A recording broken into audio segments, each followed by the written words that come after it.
चरण तव ते शोभली दारुण मने चट्ट नष्टपणा का करेसे. राजा दशरथ शोकामध्ये आहे, दुःखामध्ये आहे. कैकेयीचे पाय धरले अक्षरशः लोटांगण घातलं. पण लोटांगण घालून पाय धरल्याबरोबर कैकेयीने पायाला हसरा दिला आणि आपले पाय ओढून घेतले. ए मूर्खा, शट, नष्ट, पापिष्ट, दिलेले वरदान आहे आणि त्या वरदानाचं कार्य अशा प्रकारचा राग कैकेयीच्या अनावर झालेला आहे. आणि अनावर होऊन काय झालं? आते हिन दिन तू होशी लाज लाविले सूर्ये वंशासे बोरेला बोल पैसांडीसी कृपण होसे नृपनाथ. पण वशी नृपनाथा. हे राजा, तू लाज त्या सूर्यवंशाची पाळणं थोडी केली. सूर्यवंशाची लाज सर्व सांडलीस आणि सांडून पुन्हा पुन्हा दिलेला वरदान मला मागू लागलेलं आहे. हे वरदान मागत असताना, या सूर्यवंशाचं कार्य करत असताना थोडी तरी ठेव ना.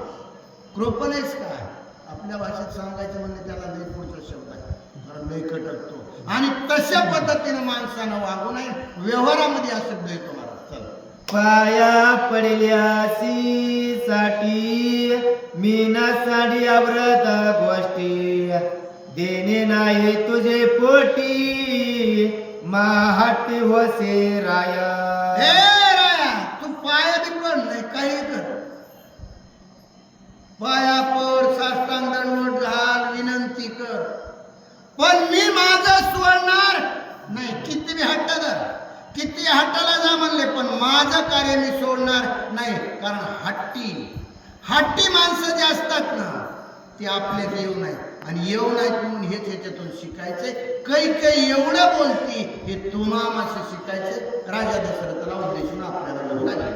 माझा हाती परमार्थ सोके व्हावा निज कांत माझा करोनी आघात सुखे दशरथ हो येथे. बघा, परमार्थ.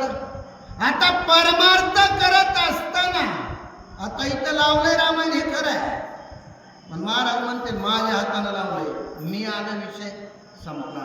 माझ्या हाती परमार्थ कधी म्हणायचे नाही. मी केलं काही बोलत नाही, केलेले सगळं संपत आहे. कारण संतांच्या वाक्याला अनुसरून ग्रंथकर्ते सांगतात माझ्या हाती म्हणजे मी केलंय. काय केले?